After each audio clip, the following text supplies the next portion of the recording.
How do you solve problems? Well, you do things right in the first place. You live right, you act right, you do the right things, you treat people right. When you prepare for good, good happens. We're going to talk about that next. Fred Hunt, my guest on Purpose Under Pressure. Well, the heat is on. Let's get cooking. This is Purpose Under Pressure. It's a podcast about people, business folk, organizational leaders, people like you and me. We're just trying to do something good with our days. We wake up out of bed, we put our feet on the floor, we get after something. Well, that why are we doing all that? That's what this show is all about. And those pressures that come up and try to knock us off, we won't let them. That is Purpose Under Pressure. This show is brought to you by Sandler by the Ruby Group, serving sales professionals nationwide from their Akron and Columbus, Ohio locations. They're also in Jacksonville, Florida. They are also now in upstate capital region of New York. Sandler by the Ruby Group have been partners in this program since the beginning. We are in our 7th season. They've been here every single step of the way, and there's a reason for that.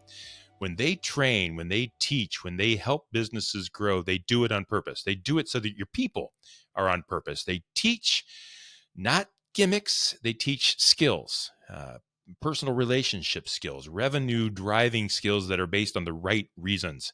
And when they do that, your business gets better, your people get better, your customers get better. It's just a really good magical recipe for success. And you're going to appreciate it if you give them a call. You can do so.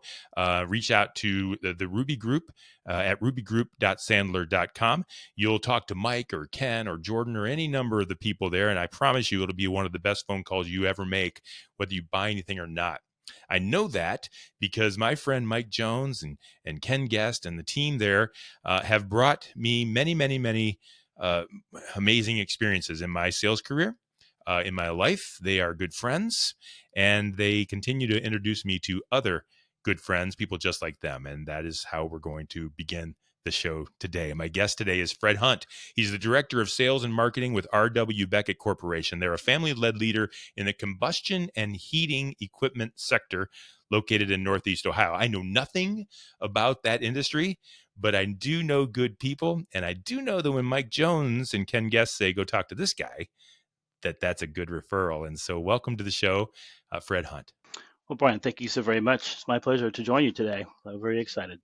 I'm really glad you're here. Before we start, I want to talk about your purpose and what you're trying to do, but I think that also incorporates what you're doing at RW Beckett. Give me a little idea of who you are, what you do, what your company does, and what's great in your world.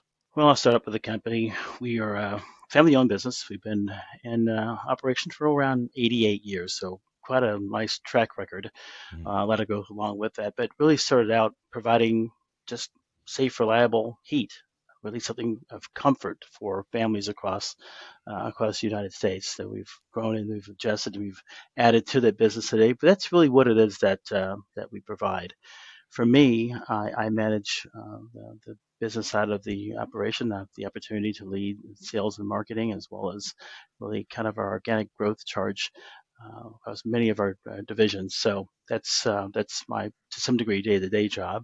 And for me, purpose-wise, it's really about growth of people, organizations, driving and showing the capabilities that we can have, and then fulfilling that through the individual person. I'll tell you, one of the things that really is most impressive for me about the organization that I work for is this is a very purpose-driven organization. And so, when we think about what we're doing, we have some core enduring values that we live by, and it's three things: it's excellence, it's integrity, and it's profound respect for the individual. We live that every day, and it really helps me because it's really important to me as well. And so you seem like a very good man, a very driven man with the right principles. I'm interested in, is it a passion for the HVAC world? Or, and it could be, or is it a passion for people? How does this go together and satisfy your driven purpose? Yeah, so I would say that the passion for the HVAC world is acquired. Yeah, For me, right. really, the really focus for me has always been that of people and organization and organizational growth and success. That's been the ethos for me, the thing that kind of keeps me going and gets me excited daily. So that goes back to even my developmental history. One of the things that I did right after the college was commissioned as an officer in the Air Force. You see some of the planes even over my shoulder here that I flew back in for many years. What I found was that, well, I really enjoyed that, and it was a great, fun, exciting career to have most times. Sometimes it was, not so much that. But really, I found that I enjoyed was the leadership aspect of that, the ability to help teams move. And I found that it was even more overriding than the desire to actually be in the cockpit. And so that's how it has really manifested itself with me over time, and many, many examples of that for me, it has proven that to me.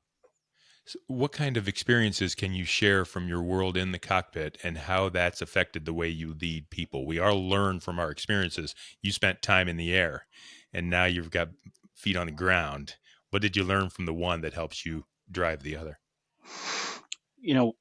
The theme of this show really is purpose under pressure. A lot of things happen in that world of aviation that could be considered high pressure.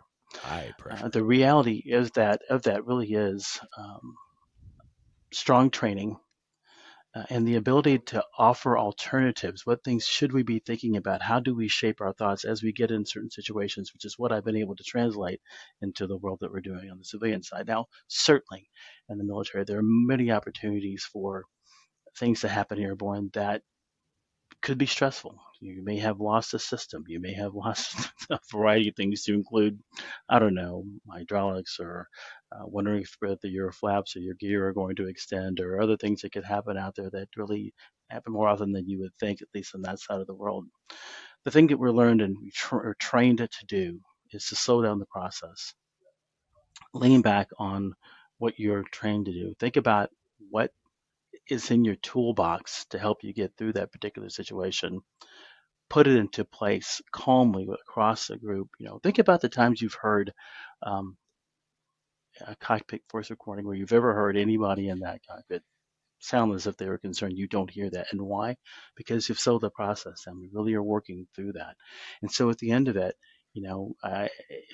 any landing that you walk away from, you didn't bend metal or spill blood, that's a great one. And I Well tell done. my folks today, in situations where there's some strong stress that seems to be manifesting themselves, guys, take a breath. We're going to be okay. Let's think about how we land this plane and we move on to the next thing. It's interesting that that's what you do is help people understand how to grow and how to develop and how to move forward.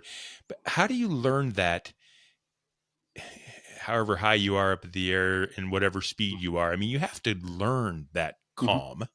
mm-hmm. How do they teach you that calm, and how does that reflect to this world of sales and a high pressure business world where we're out there just doing everything we can? We don't have time to be calm. How does that go together? Yeah, I think one of the things that I talk about with my team is this notion of chair flying. In other words, we fly the mission before we even get to it. We think about where we're going to go. We literally lay out this whole day, that chart. It's from hitting the ground to getting to the jet to pushing, getting to the runway environment, taking off, where you're going to be, what's going to happen out there, what's your expectation to happen. Say, what's a scenario that could happen? What if you lose this system? What are you going to do? And you talk about that over and over again to the point that when you actually get into the seat, when you're actually doing the mission, you're already prepped for it. And anything that happens is a small deviation and you work through that. I think the same thing happens here, and I think it's also some of the things that you, as you mentioned before, you learn even in the sales training that we Hmm. go through with Sandler. It's about what is your expected outcome? What are you trying to get to? And if you've got that really understood, if you really thought about that, look at the data, make sure you've got that right, then likely there are less and less questions you're going to have both for you and for the situation you're in to really kind of ensure your success. What's more important, whether it be in sales or whether it be in the air? What's more important, delivering the plan, staying on, prepping for the plan, prepping for success, or prepping for failure, knowing what the alternative looks like when things aren't going well? The it's a great question, Brian. I will tell you that one of the things that I have on every side for presentation to our sales and marketing organization and across all of the business units is this notion of um, our job is to see around the corner. So if you can understand that term, what I really mean by that is if you should have thought about it well enough that what one or two or three things don't go exactly the way you wanted it to, you built this plan strong enough that it's resilient enough that you're able to respond to that and be successful. The other part of it is that you can't allow yourself to really find yourself mired in indecision. And one of the things that you hear oftentimes is that the world and the road is littered with squirrels who couldn't make a decision. Well, let's figure out how we get enough information that solution really makes sense for you to move forward. And finally, you should have confidence at a certain point, and I don't mean the 100%. I really don't even mean the 90%. Somewhere in there, enough to be able to make the solution that's strong enough, and you have confidence enough that we're going to be able to make it happen based off of what we have and moving forward. So, Good. Yeah. Look around the corner. That's amazing. Being able to not just see it, but anticipate it and hmm then recognize it yeah, when you do yeah, see it and what yeah. to do next. A couple quick questions. How long ago did you fly Oh in my for the gosh, it's been military, and how long have you decades. been at RW Beckett? Boy, it's been decades. Probably about 20 years now, I'd Good. say, since I was in flying aircraft. And as far as the Beckett, it'll be 7 years this month. Yeah. So hmm I anticipated this around the corner. That's what I hmm thought I would hear. And so I'm interested. The lessons that you learned 20 years ago, people have changed. The people that you're dealing with, your customers have changed. The economy has changed. The profession of business development sales, it's all very different. hmm How have you been able to maintain what you learned? I call it in the air or with the military. hmm How have you been able to maintain and use that through the different generations? Because we're operating in a world today that is not wrong, but hmm very different than you and I grew up in as far as the way people relate to each other and move forward in their lives. Yeah, so I think even for me the interesting thing was really transitioning from operating heavy equipment, if you will, in the air to working with brands and products and consumers and end users, and how do you what's the tie that binds between all that? It really is people and behavior. And so your ability to adjust to that has also to do with how well you're able to develop relationships and work with your teams to actually get to that achieve goal. That hasn't changed. Yes, the people have changed, social mores have changed. Those things are things that we have to work through. But in the end, um, what I've found in most cases is nobody wants to fail. Everybody wants to succeed. So if you can find ways to appeal to that and figure out what that path toward that looks like in every individual, because it is absolutely different in everyone, um, you have a greater chance of succeeding and actually moving the ball forward. Hmm. What does success look like for you? Is it revenue and sales driven numbers for the company? Is it growth and development of the people? And you're not allowed to say both. What does success mean for Why you? it's easy. It's growth and development of the people. It's Wow. not even a question for me. And Yes, of why is course. that? Why does that come first? So again, I go back to this conversation of as basic as it is. The reason why you have multiple, I'll use the Air Force as an example. You have multiple crews that are assigned per aircraft is because there's a survivability quotient that goes there. It just does, right? And so if what I am doing is not built to bring on those behind me to take and replace me or to help the business grow even greater, then I haven't done my job, right? I haven't trained these folks well enough to do that. So in my mind, if I can affect growth in a way that I have a strong group of folks that are able to step up and take that leadership mantle, then I haven't done it. So as an Hmm. example, if I deploy and I'm a commander of a unit, I have a deputy who's doing that work. I don't even check in with that person when I'm gone because they're trained to do that. That's the role. And I feel like that's just really where my my special sauce is what I do. Yeah. And so how would you help someone, and maybe there's someone in your organization currently that's struggling. I know there are people listening. I was in sales for 35 years. I've had bad days, had bad We all weeks, have. I've had Yeah, bad right, years. You wonder right, where the next paycheck's coming from, right? right, In right. those moments of stress, when I've got a nut to cover, or I gotta hit my goal, How do you motivate someone who has to get the job done and yet focus more on the development of that person? And if I'm a business leader out there and I'm listening right now and they're trying to hit their numbers, how do you encourage them to say, hold on, it's about something deeper than that when that thing is hitting them right in front of their face?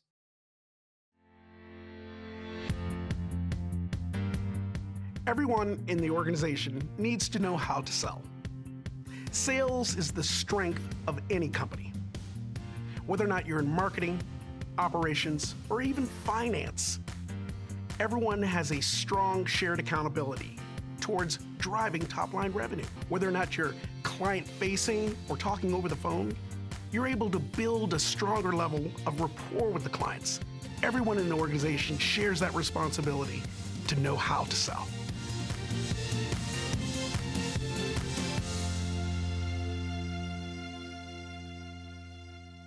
How do you encourage them to say, hold on, it's about something deeper than that when that thing is hitting them right in front of their face? First, and I go back to what I mentioned a few moments ago. Nobody wants to fail, so that's number one. My number one thought. Two, if for whatever reason things aren't moving the way that they're supposed to, the next thing I'm going to do is look directly in the mirror and ask myself, have you done what you should have done to give to this person what they need to be successful? And it likely is not going to be 100% yes. There are things I probably could have done better, or there may be something I could have explained more. Maybe we can talk more about the environment.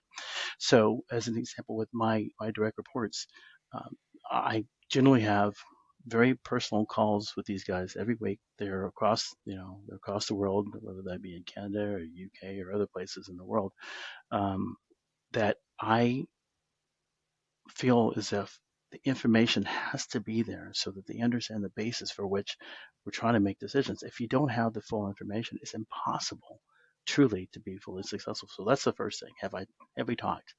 Have we really got to what we need to get to? And two, do you know what you need to? And then finally, have I done everything I can?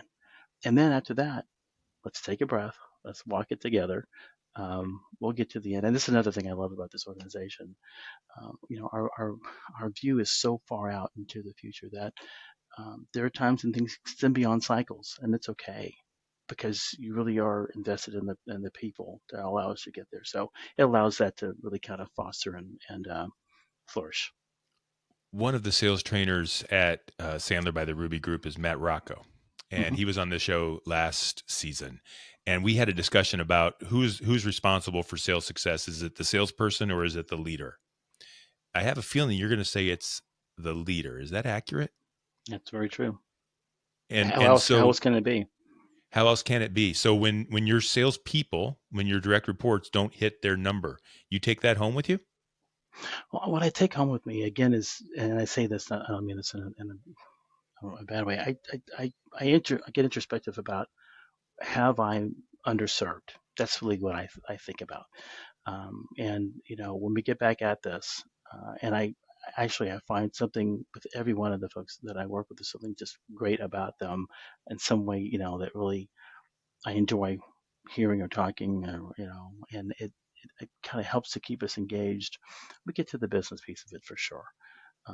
But I just want to make sure they also know, yeah, we didn't quite get there, or if we did, great job. But if we didn't, we didn't get there together. One thing I'm going to tell you is that was you and I arm in arm not getting there, not Hmm. me looking at you saying you didn't make it happen. That's a very different mindset. That's tremendous. That's the most amazing leadership point of view perspective that I think I've heard. That it's us together that we didn't get there. I hear It one is. or the other, and I hear people taking blame, but it's us Mm-hmm. together, arm in arm. I I didn't plan on asking this. Sandler by the Ruby Group is a partner, and so it Mm. seems like a sales pitch here, but it's not. I'm interested from you. What is in your training with them and your experience with them? What's the one thing that maybe has stuck with you most? The Sandler principles, the rules, the things that they preach. What has impacted you the most over your time?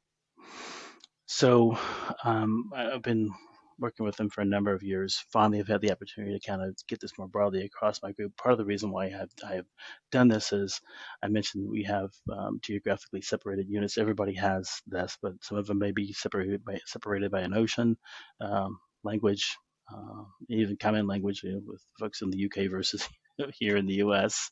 It's still different. Yeah. And we've been able to attain really across that is this common language across this group. This is the best gift we've been given for having used the system, because now when we talk about what what a pre-call plan is, what an expected outcome is, those things, everybody now understands what we mean by that. For me, it's about this notion of equal business stature. I love this topic, this thing, because what it does is it says that while you as a salesperson are certainly very customer focused, you want to be able to get in and be able to react to that customer, do exactly what they are asking for, and to actually continue to keep that business. The reality is that there is opportunity for you to be able to, for them to feel the same way about you. You are delivering something for them. And if you understand that, when you're making that phone call, and if that phone call doesn't get returned as quickly as yours to them, have we got to the point where we're working together the way that we probably should? Those are things that really have been quite helpful for me to really think about in my interaction with our customers as well as with our internal teams. I love that idea of being able to speak the same language. You have so many people and so many different customers that you speak, and yet I imagine that they can all those customers and vendors and suppliers and everybody can imagine that this is how we work. And no matter who they talk to, they're going to get that kind of a perspective. So looking around the corner, you mentioned that. What's next for you? What's next for RW Beckett that is on the horizon from a business point of view, a culture point of view, whatever it might be, that's going to be a hurdle? It's going to raise some pressure that you're going to have to kind of overcome for success in the future for you and your organization. Well, I'd say, Bryan, one of the things that's been interesting over time is that we, for many, many years, we've now had a pretty strong growth curve over the last 5 to 7 years. A lot of things are going on that are really seeing us continue to reach beyond where we had been before, even going into categories we hadn't participated in before, bringing new companies in and folks from those companies. And then the big challenge has always been, and I think will continue to be, that integration piece. So when I am entrusted with the business leader from a new company that we have brought in, my goal first and foremost is to get them to calm down, right? Understand that we are in this for the long haul. We're not going anywhere. And that when I tell you that it's excellence, integrity, and profound respect for the individual, we really mean it. And the only way that we can do that I can do that, is just through example and through just solid continuing to work together over time. When I tell you that I'm going to call you for no reason at all, but just to see how you're doing, I'm going to do that. And I probably won't ask you a thing about what's going on, in your business, because I remember last week you said you're going to do something. I want to hear about that, and then we're done. The reason why is because if what we are doing here can only survive the 4 walls that are around the virtual 4 walls, and I think we're doing it wrong.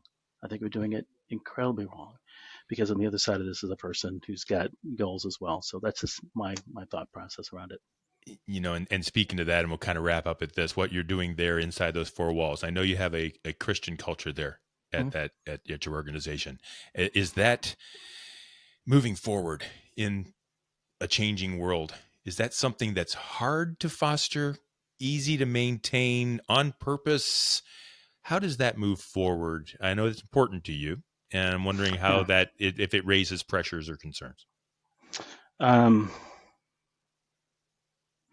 So if we use the biblical perspective to remain humble, and so the first thing we say in our mission is, by God's grace we will grow, relentlessly improve, and passionately serve our customers and each other. So if we can say